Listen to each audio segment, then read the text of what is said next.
Bonjour, chers amis.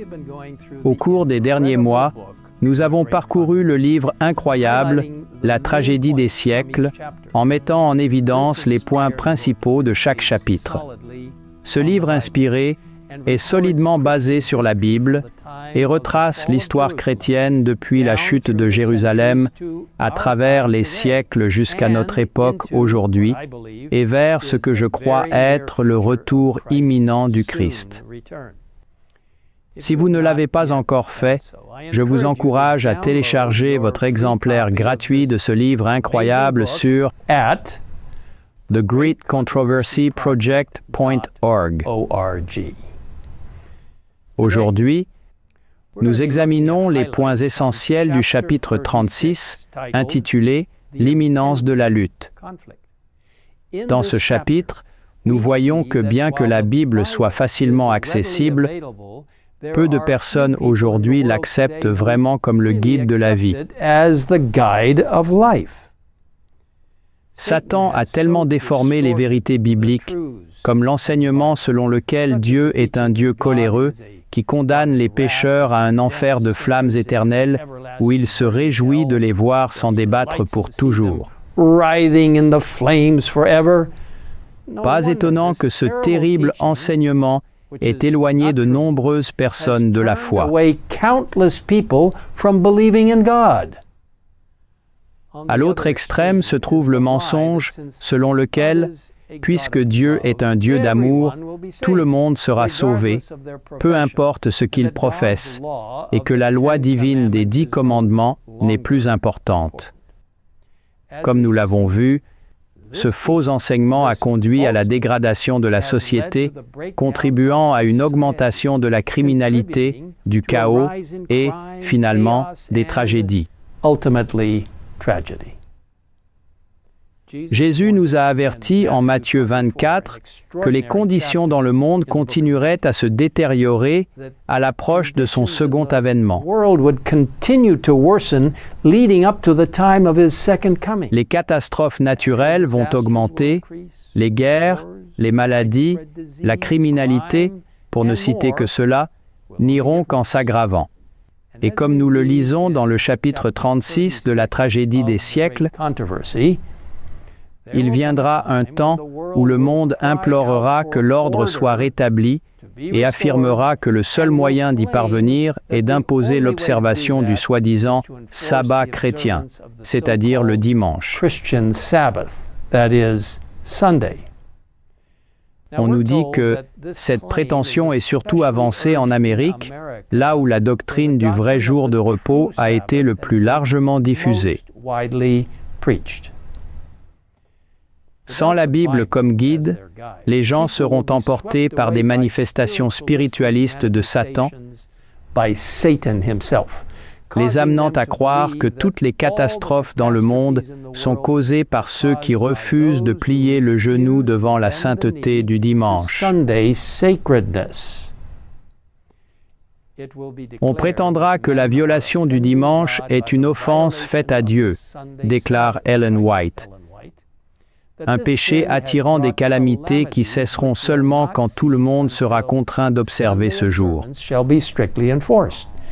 Ceux qui insistent sur les droits du 4e commandement et contestent la sainteté du dimanche seront considérés comme des agitateurs empêchant le retour de la faveur divine et de la prospérité matérielle.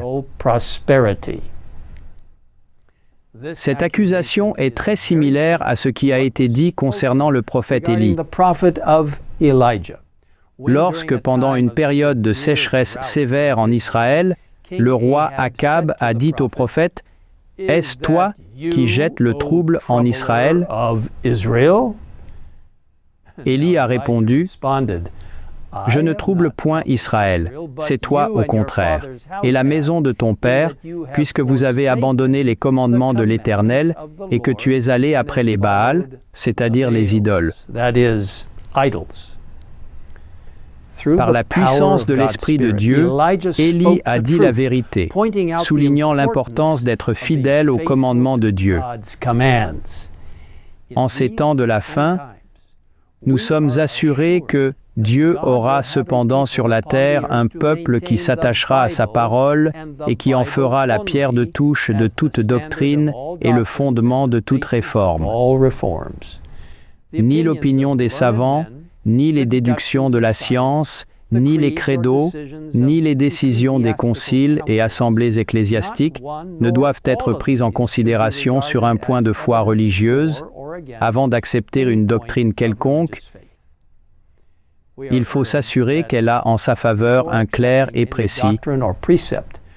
Ainsi a dit l'Éternel.